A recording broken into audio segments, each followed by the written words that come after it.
Exercise 7.5 इसमें concept है partial fraction. Partial fraction मतलब आंशिक भिन्न।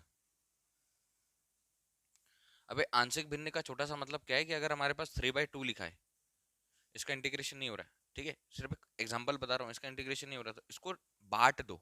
बांट दो मतलब आप इसको 3/2 को क्या लिख सकते हो, 3 में डिवाइड कर दो 2 से, 2 1 2, 3 में से 2 जाएगा कितना, इसको लिख सकते हो 1:1/2, और इसको लिख सकते हो 1 + 1/2।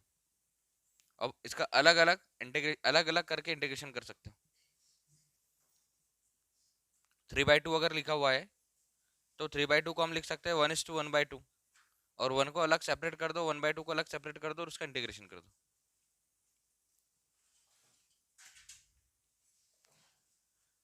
ये बॉक्स बना है टेबल नंबर 7.2।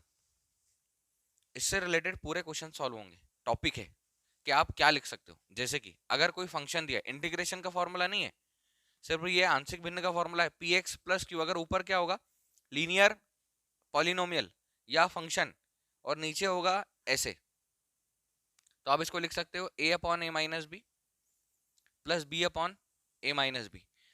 इसके बाद मैं क्वेश्चन पर आता हूँ, बाकी बॉक्स याद करना है कौन से फंक्शन को आप कैसे लिख सकते हो, ठीक है। मैं क्वेश्चन से रिलेटेड एक एक क्वेश्चन करूंगा और एक एक इस पर टिक लगाऊंगा बुक के लिए, और फिर जब पूरी एक्सरसाइज हो जाएगी तब तुम लोगों को सारा समझ में आ जाएगा कि हमको किसको कैसे लिखना है और उसका इंटीग्रेशन कैसे होगा। क्लियर। टॉपिक है ये वाला, और चैप्टर है पार्शियल फ्रैक्शन, मतलब आंशिक भिन्न से समाकलन करना है। समाकलन के लिए बनाना है, एक लाइन का इंटीग्रेशन है, सिर्फ एक लाइन का इंटीग्रेशन है, लेकिन पहले जो क्वेश्चन है उसका इंटीग्रेशन इस मेथड से करना है। ये बॉक्स जो है इसमें लिखा हुआ है कि इधर का फंक्शन कैसे आएगा, तो आप उसको a और b की फॉर्म में कैसे लिखते हैं। जैसे इसके पहले हम लोगों ने क्या किया, इसके पहले हमारे पास एक कॉन्सेप्ट था कि px + q/ax² + bx + c integration.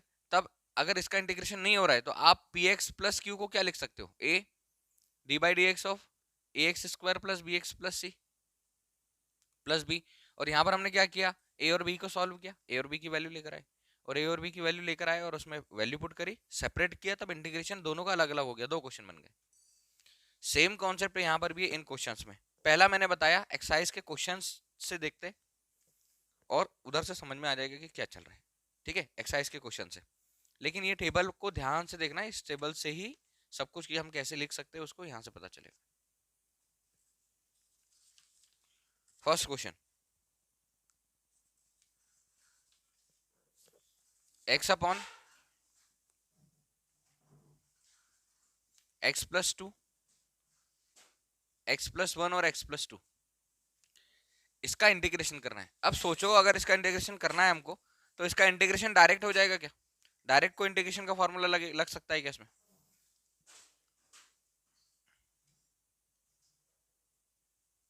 Direct integration का फॉर्मूला लग सकता है क्या, ये दोनों को मल्टीप्लाई करेंगे,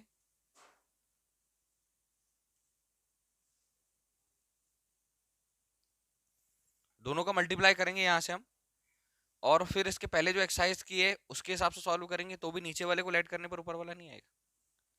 तो मेथड यही है, ऊपर वाला फंक्शन लीनियर पॉलिनोमियल बोलो, लीनियर फंक्शन बोलो, पावर x कितनी है 1, यहाँ पर x की पावर कितनी है, तो आप पूरे को, अभी इंटीग्रेशन नहीं लगा रहा हूँ, x/(x+1), अभी इंटीग्रेशन नहीं हो सकता है, तो x+1 और x+2 को क्या लिख सकते हो, a/(x+1 + b/(x+2), ये हमारी हो गई इक्वेशन नंबर 1, कि आप पूरे को ऐसे आंशिक भिन्न को, ये पार्शियल, इसको ऐसे लिख सकते हो। मैंने एक एग्जांपल दिया कि आपके पास अगर 3/2 लिखा है तो आप उसको क्या लिख सकते हो, 1 + 1/2, यही आंशिक भिन्न है, पार्शियल फ्रैक्शन है, कि जो फ्रैक्शन दिया है उसको पार्ट करके लिख लो और फिर उसका इंटीग्रेशन कर लो।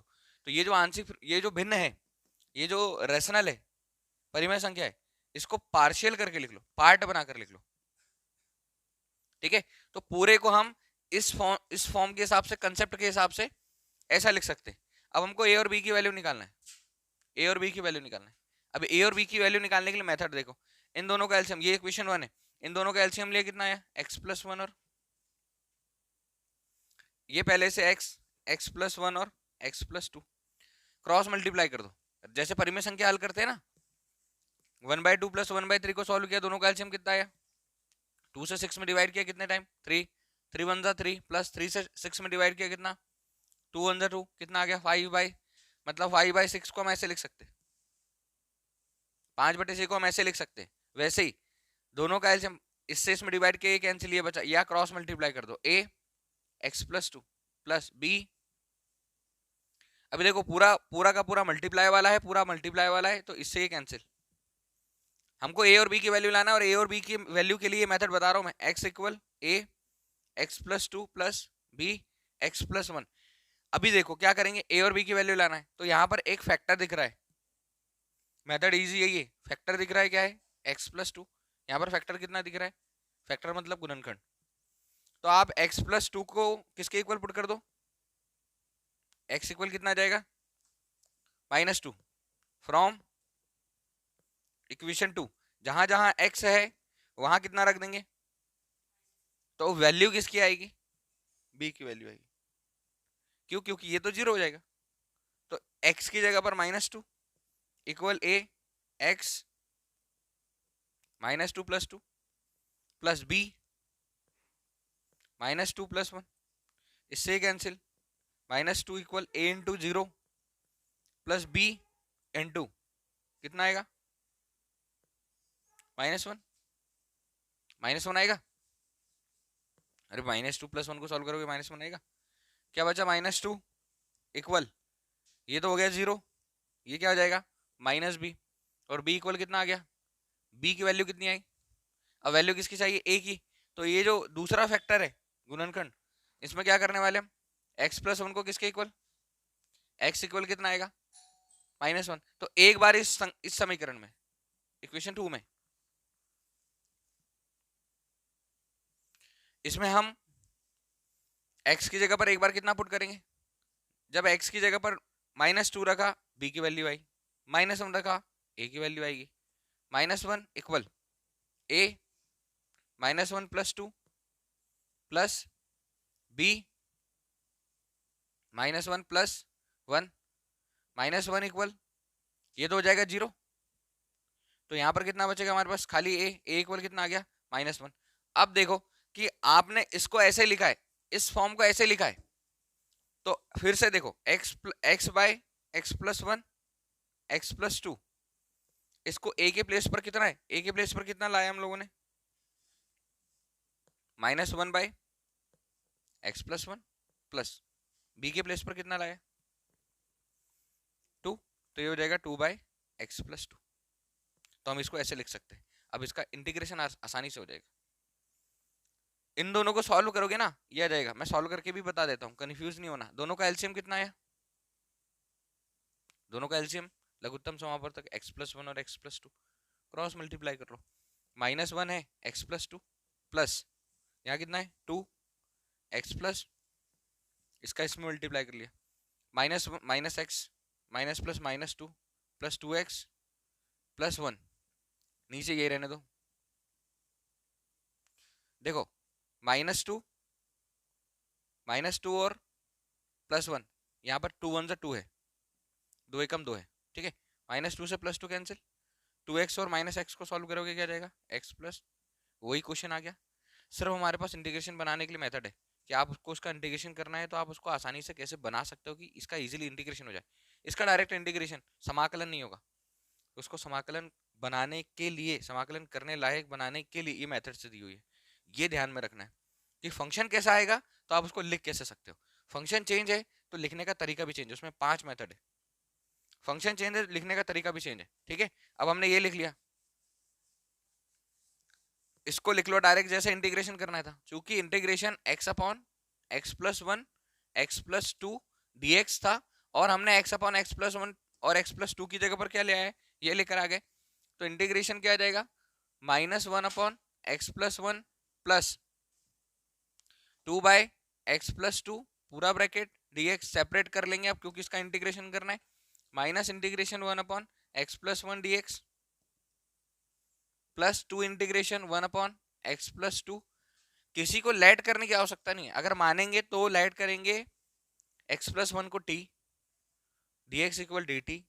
अभी अगर x के कोफिशिएंट का मान 1 है एक्स का गुणांक अगर 1 है तो आप डायरेक्ट इंटीग्रेशन कर दो, क्या आ जाएगा, minus log x plus 1 plus 2 log x plus 2। Formula है इंटीग्रेशन 1/x dx इक्वल क्या होता है, लॉग एक्स प्लस सी।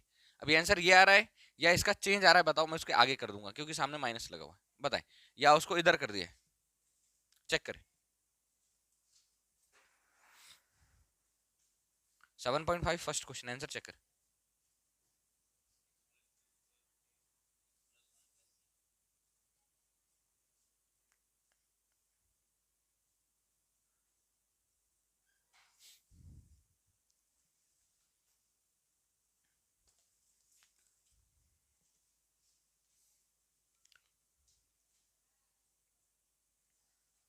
देखो हमारे पास एक फॉर्मूला है n log m equal log m की पावर एन होता है।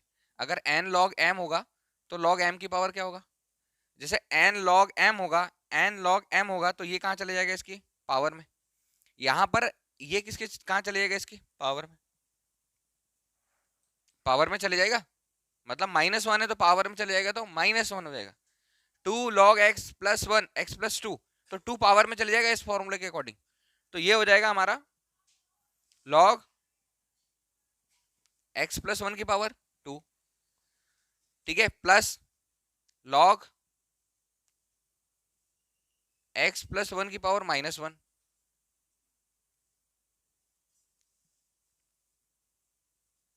और ये हो जाएगा लॉग एक्स प्लस 1 की power 2 plus log 1/x+1।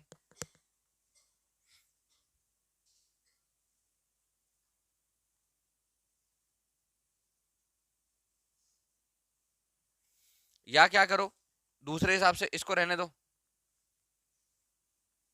Minus log x plus 1 plus c, इसको इधर लिख दिया, इसको इधर लिख दिया, minus log x plus 1 plus c, log m minus log n, formula log m minus log n, और log m minus log n क्या होता है, लॉग एम अपॉन एन। जो आंसर है वो लाना है, नहीं तो आंसर तो वो भी सही है भाई, माइनस को इधर लिख दिया, log m minus log n equal log m upon n, तो ये हो जाएगा हमारा लॉग एक्स प्लस 1 का square by x plus 1 plus c. अब ठीक है, ये आंसर है हमारा। Formula log m plus log n equal log m n, log m minus log n equal log m upon n, ये फॉर्मूले लॉग वाले लॉगरिथम वाले सब में लगने हैं कॉन्सेप्ट, सारे क्वेश्चंस में कॉन्सेप्ट लगेंगे। बताओ कोई डाउट है क्या इसमें। मेथड की बात है तो धीरे धीरे एक एक क्वेश्चन करके समझ में आते चली जाएगी। इसको सॉल्व कैसे करना है उसका तरीका ये वाला सबसे आसान है, और भी तरीके जहां जरूरत पड़ेगी तो वो भी तरीके लगाएंगे, लेकिन ये तरीका सबसे आसान है। अभी लिखे अगले क्वेश्चन से, इंटीग्रेशन 1/x-9 x² - 9 dx। बताओ सीधा इंटीग्रेशन हो सकता है क्या, सीधा इंटीग्रेशन हो सकता है क्या, नहीं, लॉग वाला फॉर्मूला भी नहीं लगेगा क्योंकि एक्स स्क्वायर है। क्या करेंगे, 1/, यहाँ पर आइडेंटिटी लगा देंगे, 2 स्टेप बढ़ा रहा हूँ, x² - 3 का स्क्वायर dx। फॉर्मूला है a² - b² equal a minus b और a प्लस बी, 1/x-3 और x प्लस 3 dx। अब बिना इंटीग्रेशन के x-3 और x प्लस 3 को आप क्या लिख सकते हो, ये फ्रैक्शन है, इसको पार्शियल फ्रैक्शन में लिखने के लिए a/x-3 plus b/x plus 3। Clear, इतना याद रखना, ये कंसेप्ट है हमारा 5 जो टॉपिक दिए उसके अंदर से। अब इसको सॉल्व कर लो, 1/x-3 x प्लस 3, दोनों का एलसीएम लेंगे, x-3 और x प्लस 3 क्रॉस मल्टीप्लाई कर दो, a x plus 3 plus b x-3, पूरे से पूरा कैंसिल, इधर कितना बचा, 1 equal a x plus 3 plus b x-3।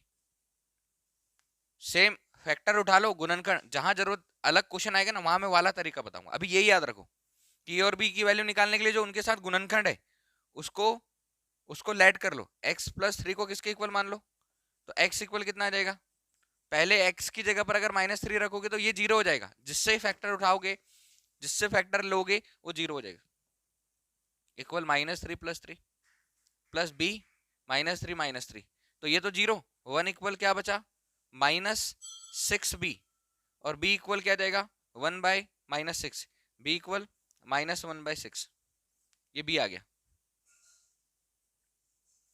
अभी a के लिए हम क्या करेंगे, x-3 को किसके इक्वल पुट कर दिया, x इक्वल +3, ये हमारा इक्वेशन नंबर 1 है।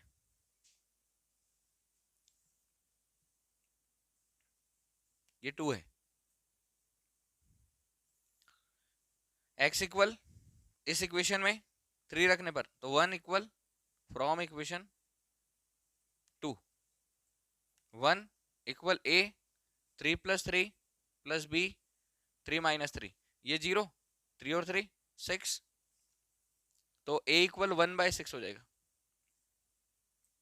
अभी जो माना था ना उसको चेक करो, ये वाला कि हमने क्या बोला कि हम 1/x-3 प्लस 1/x-3 और x + 3 की जगह पर क्या लिख सकते, a/x-3 प्लस b/x + 3, और हमने 1/x-3 और x + 3 के लिए a और b को सॉल्व किया, तो a की वैल्यू आई हमारे पास 1/6, तो इसको ऐसा लिख सकते 1/6 x-3, और b की वैल्यू क्या आई हमारे पास -1/6, तो ये हो जाएगा -1/6 बाय x + 3। दोनों को सॉल्व करोगे ना, दोनों को सॉल्व करोगे तो क्या आएगा, ये आएगा। सॉल्व करके बताओ, सॉल्व करके बताओ, दोनों का एलसीएम आया 6 x-3 x + 3, क्लियर। इससे ये कैंसिल, ये बचा x + 3 माइनस, इससे ये कैंसिल, ये बचा x - 3, x + 3 -x minus minus +3, इससे कैंसिल बाय 6 x - 3 x + 3, 3 और 3 कितना 6 बाय 6 x - 3 और x + 3, 6 से 6 कैंसिल, क्या बच गया 1/x - 3 और x + 3, जो चाहिए था वो बच गया। मतलब हम सिर्फ पार्शियल फ्रैक्शन कर रहे हैं, आंशिक भिन्न बना रहे हैं और उसको इंटीग्रेट करेंगे, उसका समाकलन करेंगे, ठीक है। अब इसका समाकलन हो जाएगा, कैसे लिखोगे इसको, integration 1/x - 3 x + 3 dx equal integration 1/6 बाहर 1/x - 3 dx, इंटीग्रेशन 1/6 बाहर 1/x + 3। अभी बेसिक इंटीग्रेशन का फॉर्मूला 1/x का होता है log x, इंटीग्रेशन समाकलन, तो ये हो जाएगा हमारे पास 1/6 log x - 3 minus 1/6 log x + 3। अभी आंसर ये हो सकता है, या दोनों में से 1/6 कॉमन निकाला और ब्रैकेट में क्या बचा log x - 3 minus log x + 3। अभी हमारे पास फिर से कंसेप्ट है log m - log n equal क्या होता है log m/n, ये फॉर्मूला है। log m - log n क्या होता है log m/n, तो इसमें जब log m - log n वाला फॉर्मूला लगाओगे तो आंसर आ जाएगा 1/6 log m - n x - 3 by x + 3 plus c। अब चेक करके बताओ आंसर ये आ रहा है, आंसर ये आ रहा है या आंसर ये आ रहा है, ये वाला। समझ आया क्या किया हमने, कंसेप्ट है जब लीनियर होगा और नीचे के फैक्टर वो भी लीनियर होंगे तब हम ये वाला लगाएंगे। कौन सा वाला, ये वाला लिखो, पर 3 फैक्टर है,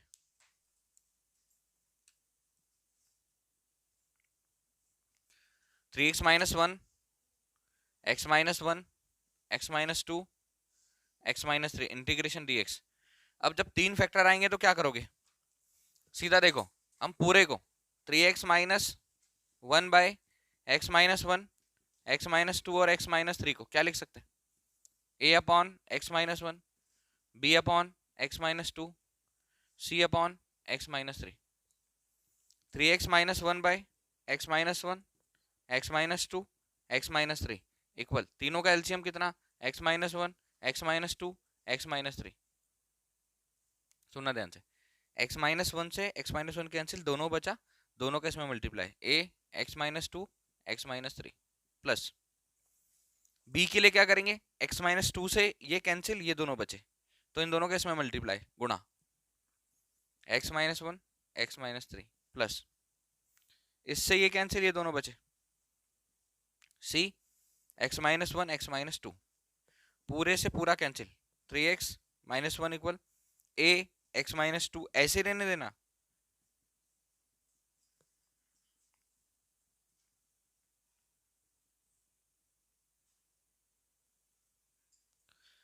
तीन फैक्टर है, एक एक करके अलग अलग रख दो। पहले रखो, ये हो गया इक्वेशन 1, ये हो गया equation 2। x minus two equal कितना रखने पर x इक्वल कितना आएगा, फ्रॉम इक्वेशन 2। पहले x माइनस टू की जगह पर 2 रखोगे तो कौन कौन जीरो हो जाएगा, ये जीरो, ये जीरो, इसकी वैल्यू हो जाएगी। ठीक है, जहां पर x माइनस टू है उसमें हम x की जगह पर 2 रखेंगे, 2 रखेंगे, 2 से 2 कैंसिल, जीरो, 2 से 2 कैंसिल, जीरो। किसकी वैल्यू आएगी, b की। कैसे, 3